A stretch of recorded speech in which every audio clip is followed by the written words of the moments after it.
Hoy vamos a hablar sobre la palabra y el lenguaje en Más Humano Televisión. Para ello vamos a contar con Luis Castellanos, investigador, filósofo, escritor de varios libros y sobre todo experto en el uso ético del lenguaje y en el poder de la palabra para contribuir al bienestar de las personas. A lo largo de estos tiempos hemos visto cómo la comunicación y sobre todo la conexión entre las personas ha sido un factor muy relevante de bienestar y para gestionar esta época que hemos vivido tan complicada. Por otro lado, los factores de cambio en el mundo de la empresa se han acelerado, con lo cual la necesidad de transformar las organizaciones cada vez es más relevante. Por ello, la comunicación, la información y sobre todo la conexión entre las personas va a ser un elemento esencial. Hoy, en Más Humano Televisión, con Luis Castellanos, quien dice: si tú cuidas el lenguaje, las palabras cuidarán de ti.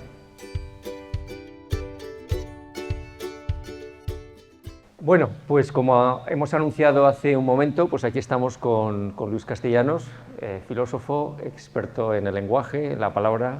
Buenos días, Luis, un placer tenerte con nosotros. Buenos días. En nuestro Más Humano Televisión. Bueno, fantástico. Dos colores preciosos, tres. El negro y el verde y el blanco. En contraste con el blanco, exacto. Que me gusta mucho el negro y el verde, queda muy bonito. Sí, sí. Este es nuestro córner en donde hablamos de cosas importantes. Hace unas semanas hablamos sobre el pensamiento crítico con Fátima Álvarez y estuvimos muy poco tiempo, una hora. Y hoy vamos a tener muy poco tiempo para hablar del lenguaje y de la palabra para lo que merece este tema, ¿no? Que yo creo que es un tema muy relevante. Estaremos el tiempo que creamos que es necesario y yo creo que con una hora también el lenguaje, si somos concisos y sabemos explicar aquello que igual los oyentes quieren saber de nosotros y por qué es útil el lenguaje y para qué sirve y cómo va a transformarnos, pues estará muy bien. Y sobre todo para generar interés con el enfoque que vamos a intentar hoy transmitir, que es cómo impacta la palabra, cómo impacta el lenguaje, sobre todo dentro de las organizaciones, en la comunicación interna, aunque casi me empezaría a gustar que habláramos de conexión entre personas más que comunicación a través de la palabra. Y sobre todo hay un aspecto que lo hemos anunciado antes que yo creo que es muy relevante. En los últimos 2 o 3 años, bueno, llevamos muchos años, pero es verdad que yo creo que los últimos 2 o 3 años se ha acelerado muchísimo los factores de cambio dentro del mundo de la organización. Los procesos de transformación en este momento van a ser cada vez más relevantes. Yo creo que todo alto directivo soñaría con poder mejorar su capacidad de impactar en los demás, de lograr que a través de la palabra, a través del lenguaje, ese proceso mental de que cuando tú crees en lo que alguien te está contando, te sumas a ese mensaje y dices: me apetece, lo creo, siento confianza para ir a ese territorio donde esta persona me está diciendo que debemos ir. Yo creo que ese sería el sueño de cualquier directivo, lograr tener esa mayor eficacia y ese mayor impacto. Yo creo que ahí es de donde vamos a centrar nuestra conversación de esta mañana, si te parece. Me parece muy bien. Y la palabra confianza que la acabas de nombrar tú ahora es una palabra exquisita para poder empezar con ella. Confianza. Sí. Pues vamos a empezar con ello, porque una de las cosas que me gustaría arrancar, un poco ya desde los fundamentos de la comunicación interna, luego iremos pasando por la transformación y alguna otra cosa sobre el real mentalista, pero eso ya habrá tiempo para empezar a hablar. ¿Por qué cuesta tanto, desde tu punto de vista, conseguir mover nuestras mentes y nuestros sentimientos? ¿Es que informamos más que comunicar? ¿Comunicamos más que conectar? ¿Cuál es un poco tu...? Bueno, aquí ya has dado un poco en el clavo con la segunda parte de decir, informamos más que comunicar. Hay exceso de información, por lo tanto, no hay reflexión casi. O sea, la información es como se vuelca rapidísimamente, una detrás de otra, una detrás de otra. Sea en la empresa por nuestras relaciones que tenemos con la gente, sea porque estamos hablando por teléfono con alguien, sea porque estamos con el ordenador. Todo es información, todo entra. Entonces, el lenguaje en sí mismo ya llega de una manera como en cascada y no te da tiempo a pensar, te baña, te mete dentro. Creo que en la sociedad en la que nosotros estamos nos hace falta un poquito más de escucha de verdad y de silencio. Y eso se consigue de alguna manera, y tú lo has dicho, con las organizaciones que se están dando cuenta que es importante comunicar, que es importante que todos vayamos a una como equipo en nuestro trabajo y que también vayamos a una, y aquí lo añado ya y hago una introducción, con la humanidad. Creo que esa es una de las claves, es decir, nosotros estamos diseñando la humanidad con las acciones que tenemos dentro del mundo empresarial, dentro de nuestras organizaciones, y por eso es tan importante el lenguaje. El lenguaje cambia la mirada de las personas. y has nombrado antes una palabra, y no sé si ya cojo el hilo, sí, sí. La información está y nos llega como una cascada, nos impide pensar, caen constantemente palabras. Son hechos, datos, acontecimientos, bueno, entretenimiento. Nosotros, la sociedad y las empresas han caído también en su propia red. De infoxicación en algunos casos. No solamente de intoxicación, sino que llega un momento en que tanta información nos impide escucharnos unos a otros. Creemos que escuchamos, no, lo que estamos teniendo es un contacto y venir como si fuéramos una autopista de palabras, de sentimientos, de emociones que, bueno, se encuentran, se saludan, van y vienen, pero no hay detenimiento. Y nosotros creemos que sí. Por eso digo que hemos caído en las propias redes, ¿no? Es decir, creemos que sí. Entonces, lo más importante sería saber si somos capaces de guardar silencio. En las empresas, como en la sociedad, ya no existe el silencio. O sea, el silencio ya es algo que está lejísimos de nosotros. Las calles es todo sonido, las empresas es sonido, es decir, todo está de alguna manera ocupando nuestra mente. El silencio, que es lo que nos permitiría escuchar, unirnos quizá con lo que es trascendente en el ser humano, ¿no? Con la vida, con lo que unos consideran lo sagrado, eso no se da, y no se da en las empresas. Y por eso quería coger la otra palabra, que era confianza. El silencio es el gran generador de confianza, el ruido no. Y si queremos generar confianza en una empresa, tendremos que saber cómo se genera confianza en la empresa. Y ahí es donde realmente entra el lenguaje, la importancia del lenguaje para generar confianza. Entonces ya de eso sí que vamos hablando y vamos avanzando, pero claro, las organizaciones necesitan confianza, necesitan ser ellas personas que generen confianza y ser confiables a la vez. Es decir, no permitir que bueno, ya la empresa hace esto, busca los beneficios, y ya nos hemos inmerso en un lenguaje que quita la confiabilidad, pero vivimos en ella. Hemos caído ya en la trampa, la mayoría de todos hemos caído en la trampa. Vivimos dentro de la empresa, creemos que como es válida, entonces de repente ya no hay otro camino nada más que seguir ese, y ya veremos si vamos añadiendo alguna cosita. Pero gran cambio, gran transformación, no. Sí. De alguna manera, bueno, aquí tenemos uno de tus libros, La ciencia del lenguaje positivo, luego tienes El lenguaje de la felicidad, Educar en el lenguaje positivo, que me comentabas antes que es casi el que más te gusta, ¿no? Y claramente tú, cuando hablas de lenguaje y palabra, la palabra no lo disocias de la confianza, ni del uso ético. Consideras, si no hay un uso ético de la palabra, no hay conexión con la audiencia. O sea, si no hay confianza, por mucho que te esfuerces en elegir bien las palabras, en elegir bien el lenguaje, no llega, no conecta con el alma del receptor, ¿no? de una persona de tu organización. Conecta. Aunque, a ver, una cosa es que necesitamos una confianza genuina, un lenguaje genuino, que es... El otro lenguaje también conecta, porque en el fondo también nosotros ya estamos en esa misma red y son niveles de conciencia, pues conecta en que al final necesitamos tener cosas, necesitamos tener satisfacción, necesitamos tener bienestar, necesitamos tener casa, coche, necesitamos, bueno, claro, y el lenguaje conecta a ese nivel, pero claro, donde necesitamos conectar no es a ese nivel, que eso está, bueno, ya está, a otro nivel de conciencia de cómo queremos ser humanos. Porque cuando hablamos realmente en recursos humanos tenemos que saber que estamos diseñando la humanidad a través del trabajo. No solamente a través del trabajo, también a través de la educación, a través de la política, a través de la cultura. Bueno, hay muchos elementos, pero sí que es verdad que hay un lenguaje común que sí, parece que nos comunicamos. ¿Cómo no? Estamos aquí y salimos a la calle, cogemos un taxi, vamos a la empresa, trabajamos con las personas. Bueno, parece que hay una comunicación, pero no es la comunicación que el ser humano necesita para diseñarse a sí mismo. Y nos damos cuenta, principalmente también yendo a los mismos detalles, qué grado de insatisfacción tenemos, qué grado de no bienestar tenemos y qué grado de no felicidad tenemos, o qué grado de felicidad, de bienestar o satisfacción tenemos. Y eso es muy importante saber. Entonces nosotros estamos todavía metidos en grados de satisfacción, pocos en grado de bienestar y mucho menos ya en grados de felicidad, porque son niveles de conciencia diferentes también del lenguaje. Antes mencionabas, hablabas de humanización. Y posiblemente en la experiencia que hemos tenido, posiblemente inconsciente, es que durante la noche oscura de la pandemia, en donde mucha gente preguntaba cómo estás y surgía un poco la dimensión más humana de nuestra comunicación, parece que ha funcionado mucho mejor que la comunicación tradicional, en donde hay gente que se ha sentido bien, ha habido líderes en las organizaciones que han entrado en los salones, en las cocinas de las casas de mucha gente, y se ha producido lo que tú hablabas, esa comunicación mucho más humana, ¿no? Aquí estamos en Más Humano Televisión y no quiero hacer un juego de palabras, pero pero parece que en esa mayor humanización de la comunicación se ha transformado en esa conexión personal, y desde esa confianza que en algunos casos ha surgido, parece que mucha gente se ha sorprendido del enorme valor que tiene la palabra, del enorme valor que tiene el lenguaje si va acompañado. No me quiero adelantar a la palabra habitada, pero luego te voy a preguntar sobre ella, ¿no? Con lo cual no se puede disociar humanización, honestidad, credibilidad, confianza de la conexión, para ya empezar a diferenciar comunicación de conexión, ¿no? Aquí hay una cosa muy curiosa. A mí me gustan mucho los detalles. El lenguaje es oral, escrito y gestual. Es palabra escrita, palabra gestual, palabra oral. Y es muy importante que entremos cómo podemos entrenar eso para que realmente podamos ir construyendo aquello que nosotros sabemos que es el diseño realmente de la humanidad.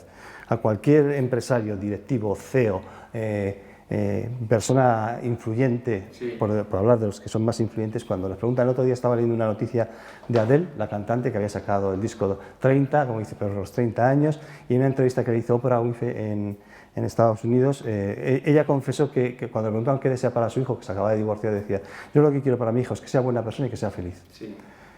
Y sin embargo, luego todos esos deseos que los tienen ellos, pero los tiene cualquier persona del mundo, de los 7.800, casi 8.000 millones de personas que somos, tenemos ese deseo con respecto a nuestros hijos, y nuestros padres tuvieron esos deseos con respecto a nosotros. Nosotros somos futuro de otras personas, sí, que desearon. Sin embargo, eso no se va cumpliendo.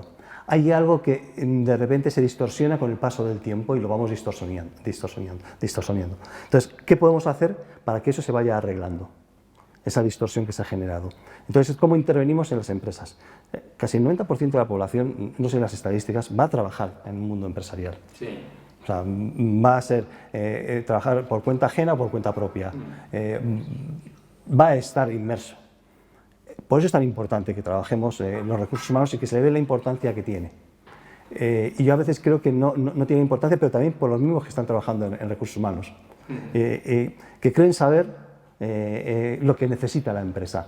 Yo creo que muchas veces no saben y no se sabe lo que la empresa necesita, porque lo que necesita la empresa son lo que necesitan las personas, y no sabemos lo que necesitamos las personas porque, ya te he dicho antes, que estamos más centrados quizá en la satisfacción que en el propio bienestar y que la propia felicidad. Y eso parece ajeno, y esto se notaba en lo que decías en la pandemia.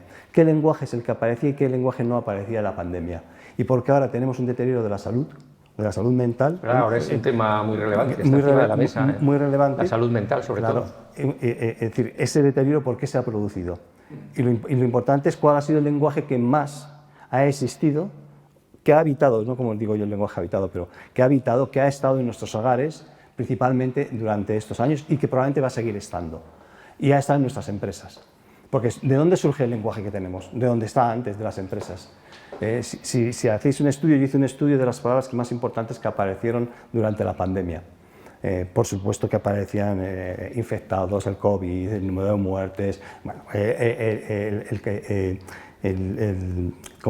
como decían, es decir, tenemos un déficit en nuestra mirada del mundo a través de cómo las empresas van a fracasar ahora o van a perder dinero, a través de cómo la salud no va a poder llegar, el sistema sanitario no va a poder llegar a toda la gente, la educación ya no van a poder estar. De repente todo era negativo, muy negativo y con muchos grandes problemas que estaban alrededor de ese lenguaje. Y cuando te preguntaron, y a mí me preguntaron qué era, lo que yo veía en aquel entonces, siempre me acordaba del libro, que lo he mencionado alguna vez, de Héctor Abad Facelince, que bueno, pues que su título es muy significativo para mí, que es El olvido que seremos. Claro, si en nuestra sociedad no aparece cierto tipo de lenguaje, ese olvido es el que vamos a ser, no va a estar en nosotros. Si no aparece, por ejemplo, la palabra amabilidad, compasión, afabilidad, amor, bondad, todo eso irá desapareciendo.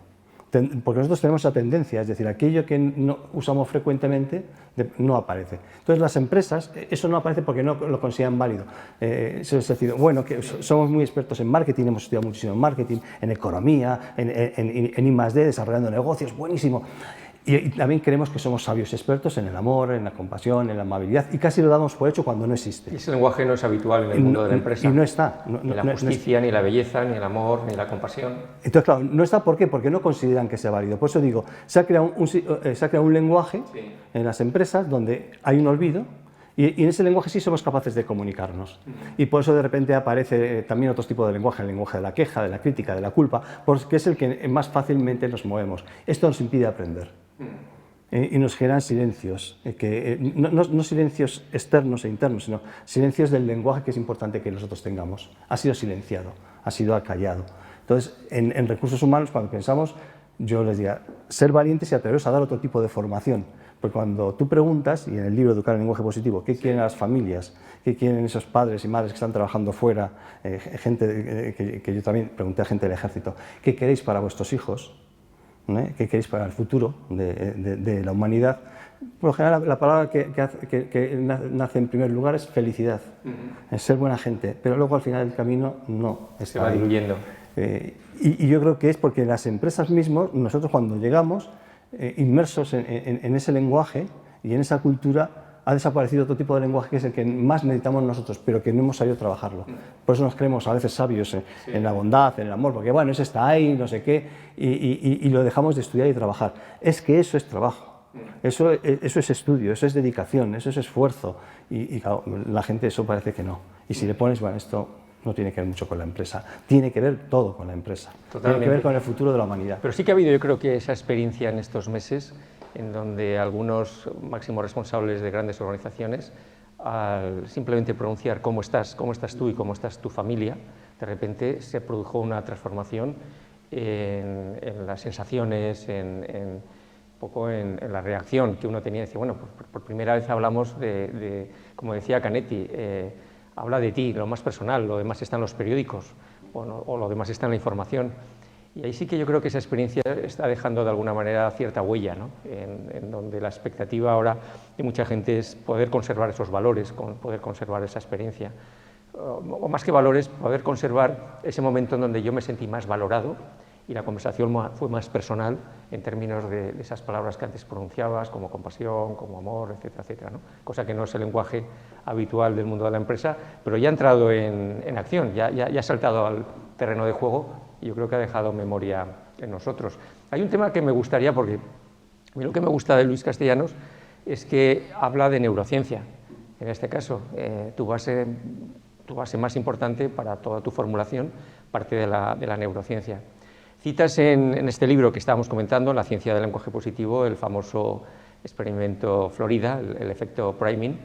Mi pregunta es, a partir de este experimento parece que determinadas palabras inducen un sentimiento, a partir de ese sentimiento inducen un pensamiento y a partir de ese pensamiento induce un comportamiento. O sea, que pronuncias una palabra y pasan esas tres cosas, sentimiento, pensamiento y acción.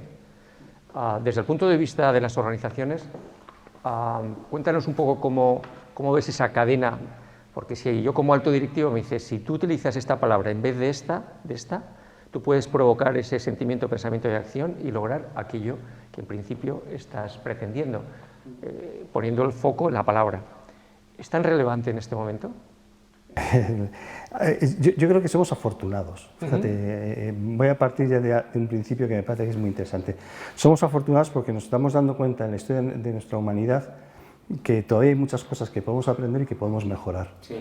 Entre ellas ha entrado el mundo de la neurociencia, que nos está invitando a conocer cómo funciona nuestro cerebro, y dentro de la neurociencia, en mi terreno, el terreno del lenguaje. El lenguaje que nosotros utilizamos, las palabras que nos decimos y que decimos, los gestos que tenemos hacia nosotros y que tenemos hacia otros.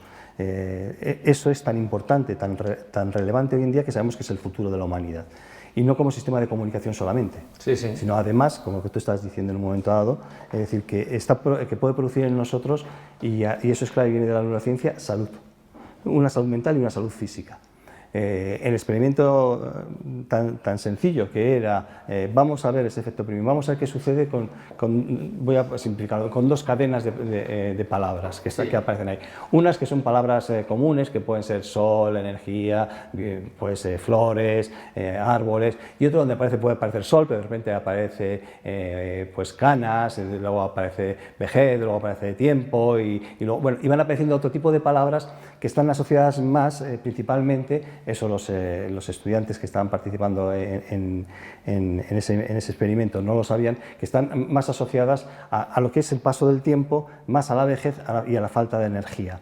Y sin darse cuenta, el experimento no era a ver qué palabras y cómo las podían organizar, qué bueno hay detrás. El experimento era mucho más sencillo que todo esto. Es decir, qué palabras son las que yo elijo, qué palabras son las que yo tengo, qué palabras son las que yo frecuento y cómo va a ser mi comportamiento con ellas. El comportamiento del lenguaje te lleva a un tipo de comportamiento y que está asociado a la salud. Aquellos estudiantes que trabajaron en el panel de las palabras, donde aparecían más palabras relacionadas con el paso del tiempo, con la vejez, con el dolor, pues ¿qué pasó? Que cuando el experimento consistía luego en medirles cómo caminaban a coger el ascensor, o a otro despacho que tenían que hacer otra cosa. El experimento no era solamente las palabras, sino era ahora el tiempo en que yo tardo en ir. Ya se había visto antes, se puede ver después. Y resulta que aquellas palabras que están asociadas más a un lenguaje, digamos, de personas mayores, de falta de energía, nuestro movimiento era más lento. Y claro, ¿qué sucede? Pues que es que el lenguaje influye en nuestro cuerpo. Pero eso también viene explicado en el experimento de las monjas. Sí. Es decir, que el lenguaje es salud. Sí. O sea, el lenguaje nos da o nos quita vida. Es decir, nos hace ir más tranquilos por la vida o más estresados por la vida. Si vamos más estresados, iremos después con mayor ansiedad, que tendremos más depresión, tendremos más angustia. Y yo creo que eso se tiene que aplicar de alguna manera ya al mundo empresarial. Tenemos que saber cuáles son las palabras que son más frecuentes en nuestro mundo. Habría que catalogar, habría que diseñar qué palabras. Y entonces, eso es un trabajo de expertos, es decir, qué palabras podemos tener. Eso no significa que haya un cambio profundo, significa un primer paso importante. Por eso el primer paso que se ha dado, y tú lo decías, era directivos que han llamado, ¿qué tal estás? ¿Qué tal te encuentras? Y has nombrado a Elias Canetti. Elias Canetti es muy importante cuando habla y sobre todo dice una cosa, el ser humano se conoce más por sus saltos que por lo que es una línea continua. Hay que saber cuáles son los saltos que nosotros vamos a dar. Porque claro, todo esto, cuando estamos en una línea continua también tenemos que saber que estamos dando un salto, que significa, como interpretación, la valentía que tú tienes para cambiar las cosas, para contribuir a una mejora del mundo, de verdad. Es decir, y hay que dar unos saltos. Porque a veces la lentitud, eso no es bueno para el ser humano. Se acostumbra y genera otro hábito. Y cuando tú vas a entrar en formación en una empresa, estás en la lentitud del hábito anterior que tiene. Y las empresas arriesgar por una nueva formación no son horas. Sí. Son meses, días y más de lo que piensan. Y tienen que darle recursos. Entonces, claro, y eso también me dijo a los señores de recursos humanos. La gestión del tiempo o la percepción del tiempo en tema es que naces, creces y mueres. Vas a estar toda tu vida trabajando sin tener una existencia auténtica, verdadera. Pues es una pregunta que nos tenemos que hacer todos en el mundo empresarial. La empresa tiene muchas opciones, muchas oportunidades. Pero una vez que has despertado ese ¿qué tal estás? Ahora, ¿cómo continúas eso? ¿Cómo continúas? ¿Cómo lo continúas? Sobre todo esto me lleva a entrar en los procesos de gestión del cambio, que ha salido ya 2 o 3 veces, pero me interesa mucho sobre todo porque el 70 y tantos % de los procesos de gestión del cambio, de transformación, fracasan. Se suele decir que la cultura se desayuna a la estrategia. Se pone mucho foco muchas veces en los procesos, en la información, en la tecnología, en todo lo que es lo tangible. Pero a veces se pone poco foco en lo que es el kilómetro cero, que es el cambio nuestro cambio mental. El que nosotros decidamos libremente, porque creemos en un proyecto, que decidimos sumarnos a ese viaje hacia un territorio desconocido. Y claro, nuestra mente no le gusta lo novedoso, nuestra mente está diseñada para protegernos ante lo desconocido. Y nos avisa a lo mejor a mitad de la noche diciendo ¿a dónde vas, alma de cántaro? Metiéndote tú en ese lío donde nunca has estado. Y ese es el problema donde gran parte de los procesos de transformación fracasan. Compramos lo racional, pero luego emocionalmente nuestra mente nos desaconseja arriesgar, porque intuyo que para eso está creada nuestra mente, para protegernos y para no empujarnos hacia zonas donde nunca hemos estado y puede estar llena de peligros. Pero hay un momento, ese chasquido que se produce más en el mundo emocional que en el mundo racional, es el que hace que un grupo de personas, y siempre desde la honestidad, porque cuando te presentaban al principio hablábamos del uso ético de la palabra, en donde que no sea un uso manipulador de la palabra.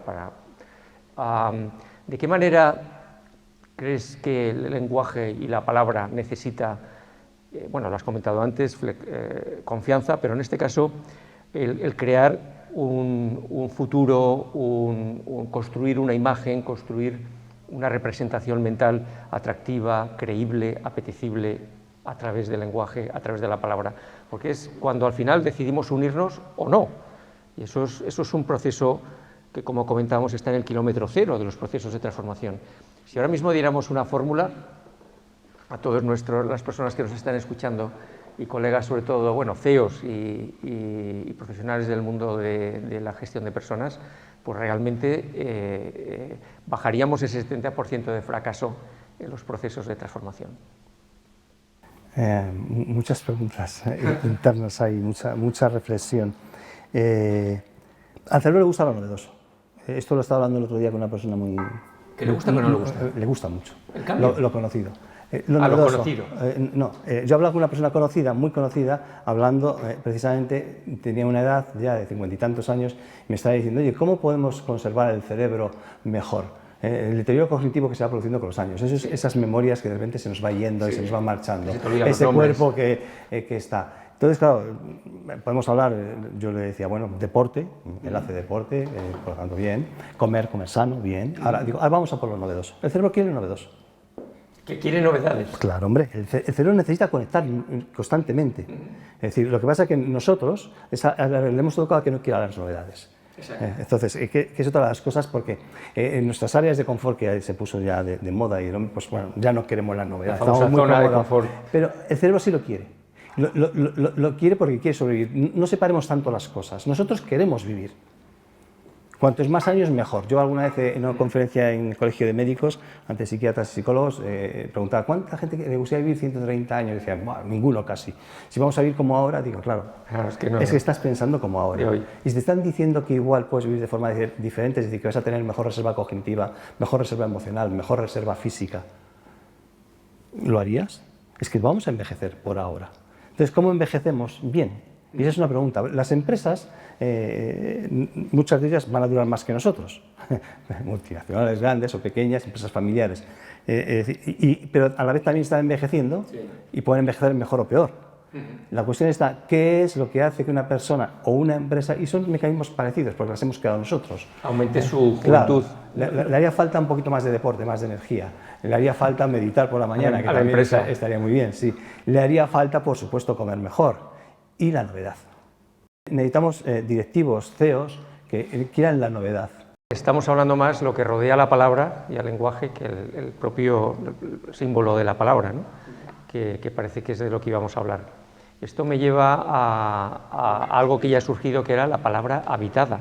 O sea, una palabra, por muy bien seleccionada que esté, incluso desde el punto de vista neurocientífico, que dices, esta palabra impacta en la mente de una manera positiva, pero si el emisor no reúne determinadas características que le hacen creíble, etcétera, etcétera, honesto, frente al receptor, a la gente que le está escuchando, no funciona esta magia, no funciona esa conexión personal con el alma de la persona que está escuchando y sobre todo sobre la que uno espera provocar un comportamiento en una dirección. O sea, que háblanos un poco de la palabra habitada, porque es un poco de tus señas de identidad pero intelectual. Pero tiene que ver mucho con la empresa. Hemos dicho que nos habla de la palabra. Es verdad que hay mecanismos que te van introduciendo en el uso del lenguaje, que es necesario y es importante. Son niveles básicos de conciencia. Toma conciencia de tu lenguaje. Algunos ya lo han trabajado muchísimo y hay muchos consejos rentables que el lenguaje. Algunos dicen, no digas tanto tengo que y bueno, quiero. Bueno, llega un momento en que eso lo vas a superar. Sí. Y eso es importante. Las coletillas. Y vas a superar también el lenguaje y el bien, decir el bien, hablar en ese sentido. Oye, es que he dicho tengo que y ya me estoy castigando. No tenía que haber dicho tengo que, bueno, no te puedes castigar, tienes que perdonar, porque tienes que construir dentro de ti un corazón cálido, que es mucho más importante que a veces esa precisión que mucha gente quiere en la palabra. En ese punto, hay otra palabra que es precisa. Lógicamente, cuando utilizamos palabras violentas, desde luego es mejor no tenerlas. El lenguaje es muy curioso. El diccionario existe para elegir las palabras, no para censurar. Eso lo repito yo muchas veces. Se trata de elección, se trata de tu libertad. Sí. Si no eliges, no vas a ser libre. Y para elegir tienes que tomar conciencia del lenguaje. y ahí hablaríamos de cuáles son los pilares del lenguaje positivo. Pero hablando de las palabras positivas y de las palabras habitadas, y su impacto en el sector, aquí hay una clave fundamental. Nosotros trabajamos muchísimo con multitud de empresas, con multinacionales, y hubo un acontecimiento que nos dábamos cuenta que es verdad que no se producía cambio. Tú hablas, pero tú es como alguien que va a un máster, a una de las mejores escuelas de negocio del mundo, puede ser Harvard, o puede ser IES, puede ser la que queramos, pues, y recibes. Pues parece que también puedes recibir un máster en lenguaje. Me voy a comunicar mejor, voy a intentar que las personas que estén ahí pues, estén mejor influidas por mis palabras, por mis gestos, por mis actitudes, pero claro, al final no había veracidad. Y eso se notaba. Entonces permanecía, la misma mole de antes permanecía, pero con otras palabras. Bueno, sí, las estoy utilizando, pero después mis gestos a veces se contradicen, los hechos se contradicen, y entonces nos empezamos a dar cuenta que el lenguaje positivo, en ese caso, así como se podía entender, tenía las horas contadas. Y las horas contadas significaba que yo tenía que revisar qué era el lenguaje positivo. Porque no transformaba, ¿no? No impactaba. Transforma y ayuda, es un primer paso. Pero claro, llega un momento en que te das cuenta que algo ocurre. Lo hablamos antes con la confianza. Es decir, que las personas todavía siguen fingiendo su lenguaje. Yo puedo aprender a decir, bueno, me encantaría trabajar contigo porque tenemos un proyecto fantástico, vamos a hacer... Y parece que por dentro está pensando otra cosa. Utilizar las palabras que antes comentabas, de compasión, justicia, amor y podemos utilizar todas. Pero que suenan a impostura, ¿no? Claro. Y entonces al final decidimos volcarnos a la educación.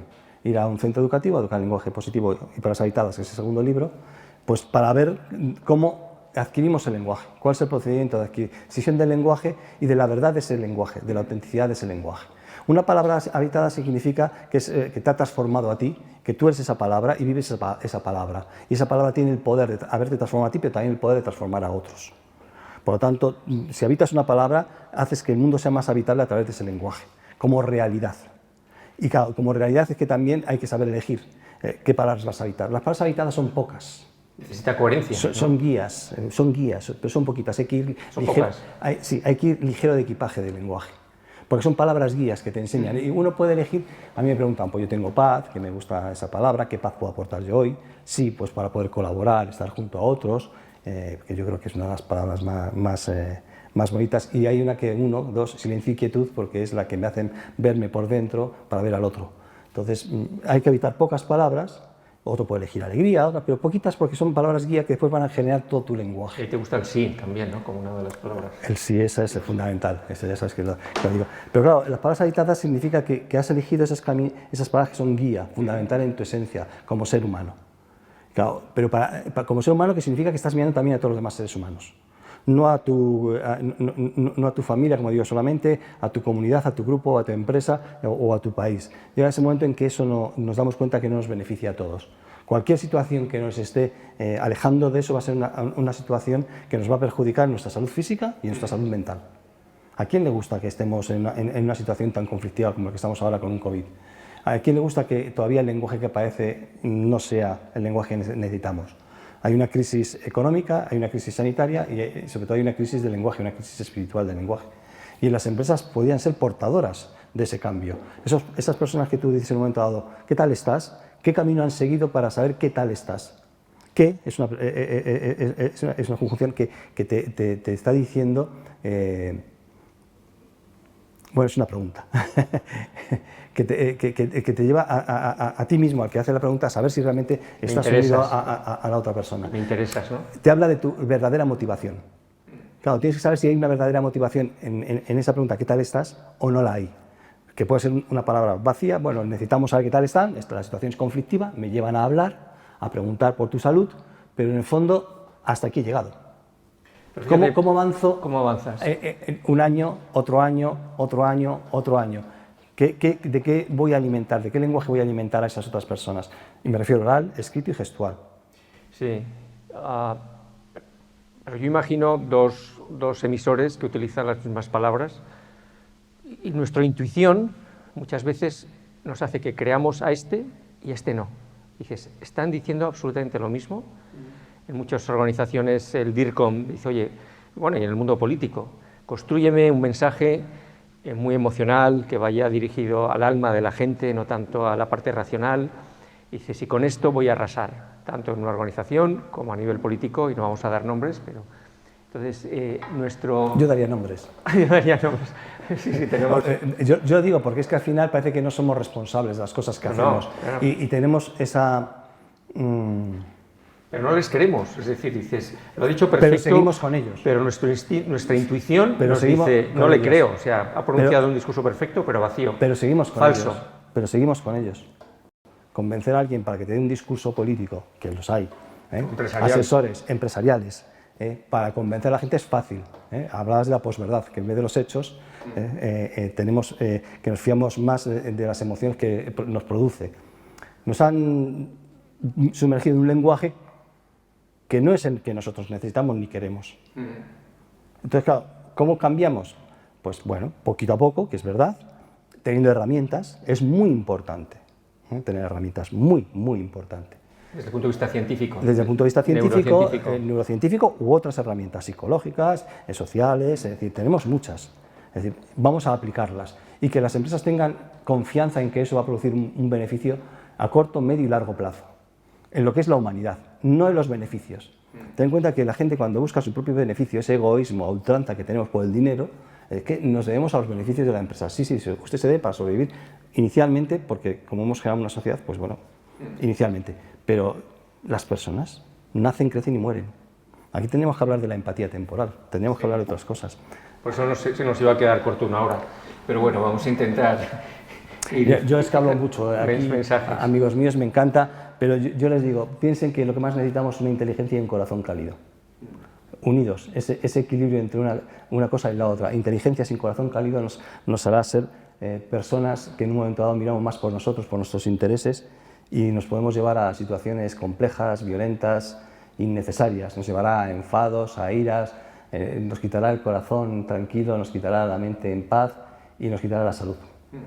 Entonces, yo repensaría un poquito el mundo empresarial, que me parece que es fundamental en la existencia del ser humano, pero lo repensaría y sería una persona mucho más arriesgada en las tomas de decisiones, en cómo queremos formar a la gente que tenemos. Darles argumentos, razón lógica, darles investigación, darles estudio, capacidad de cambiar. Las emociones sin más no van a cambiar. Y eso tenemos que tenerlo en cuenta, tenemos que buscar cómo podemos argumentar. Y a veces le estamos dando mucho peso, porque nos llegó la época de la inteligencia emocional a las emociones, y a veces y hemos unido inteligencia y emocional y hemos quitado la capacidad de razonar, de tener lógica, de argumentar. Y yo creo que eso lo necesitamos. Necesitamos saber por qué el lenguaje... Desarrollar la capacidad del pensamiento crítico. Sí. De esto me gustaría ahora que habláramos, llevamos hablando varias veces de lo que yo llamo el efecto del gran mentalista.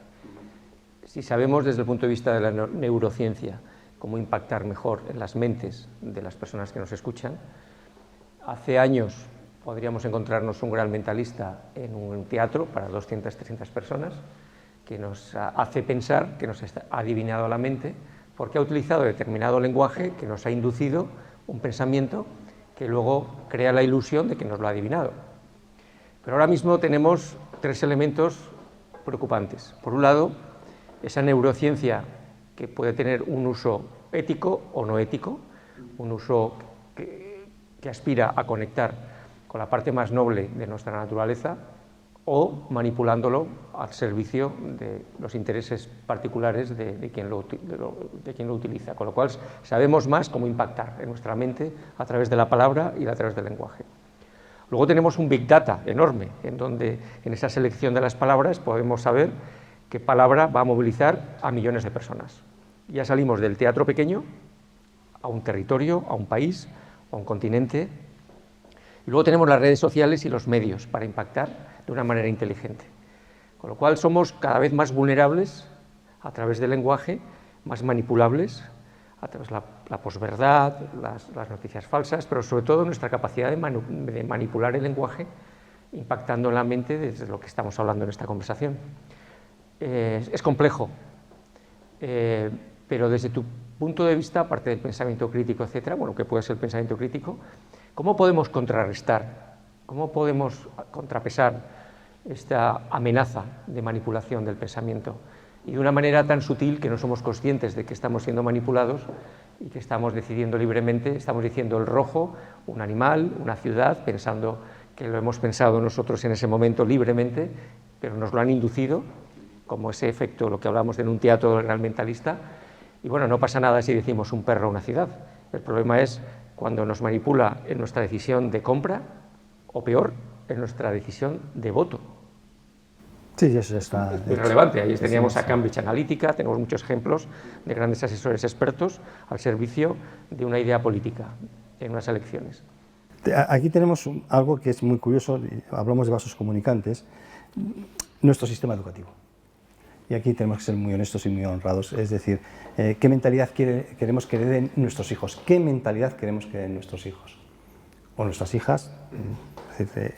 ¿Qué mentalidad? ¿Ves ahí? Es esta duplicidad del lenguaje que a veces tenemos que tener en cuenta que es más importante lo que el corazón siente, ¿no? Y lo que el corazón ve.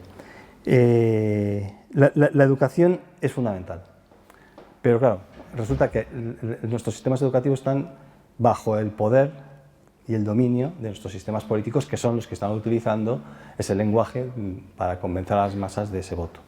Apoyados por sistemas de creencias que hemos heredado en las que hemos crecido, pues parece que va a ser complejo salir de esa situación.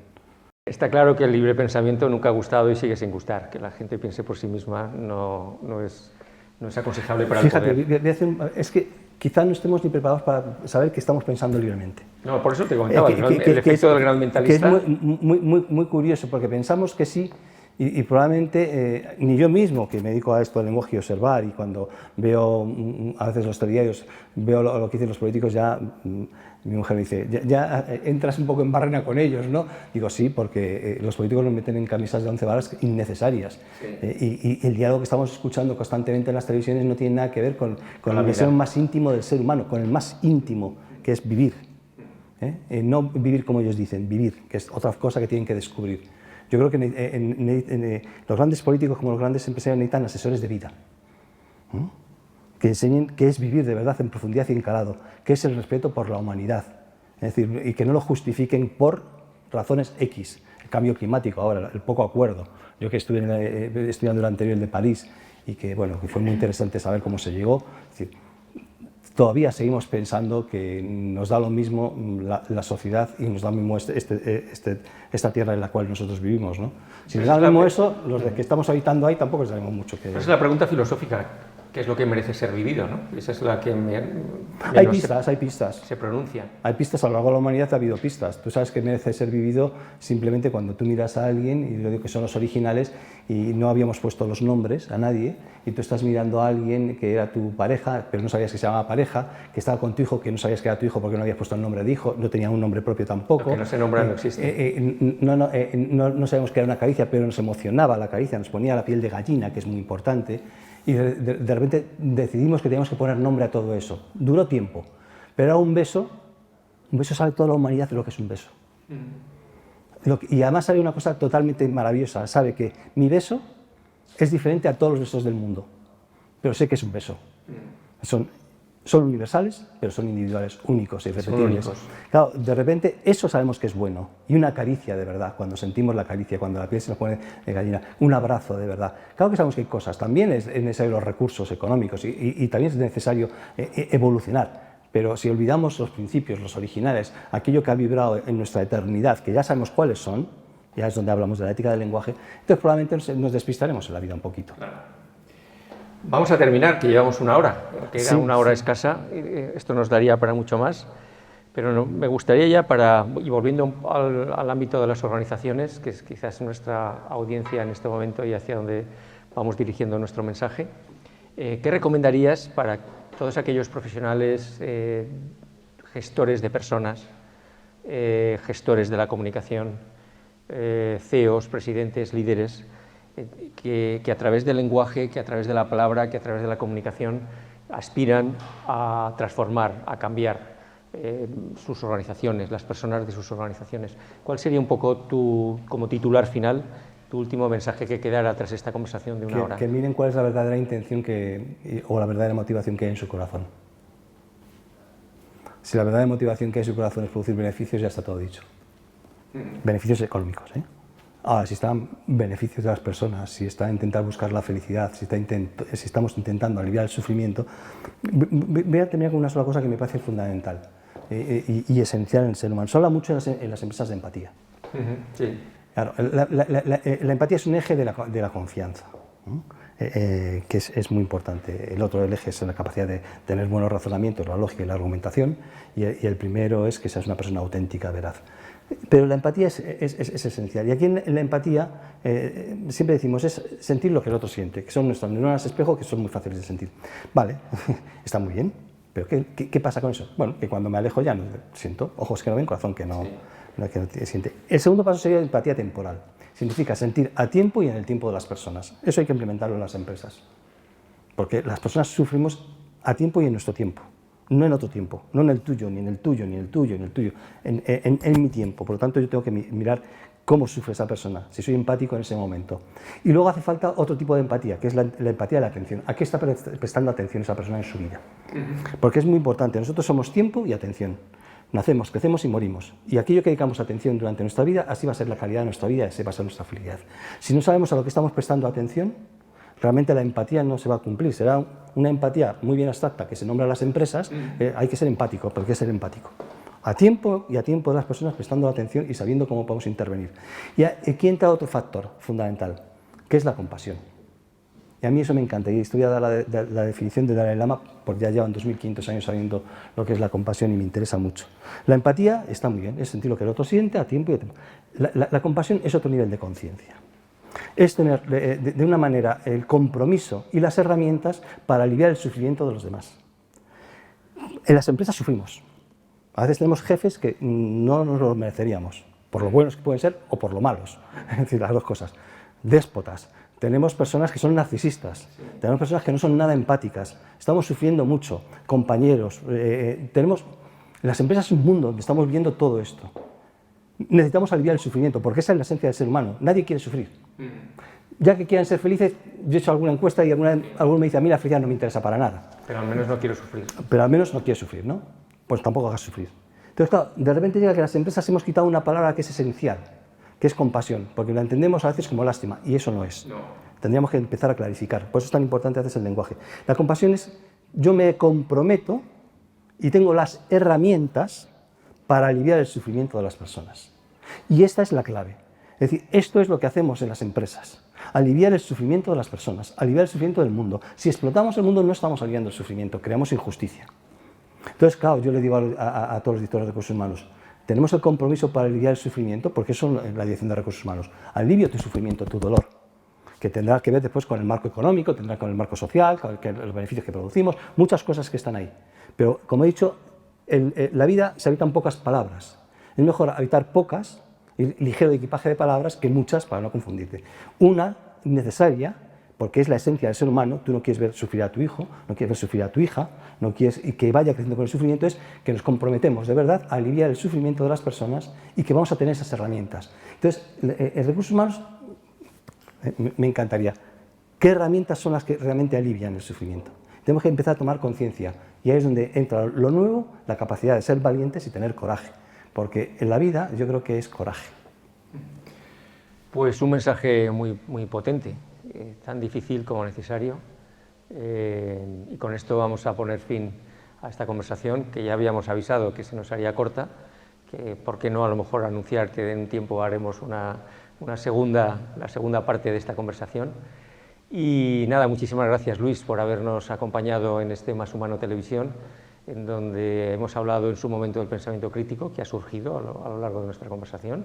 Hoy hablamos del poder del lenguaje y de la palabra. Vuelvo a repetir esa frase que me gusta mucho: si tú cuidas el lenguaje, la palabra cuida de ti, o si tú cuidas la palabra, el lenguaje cuida de ti.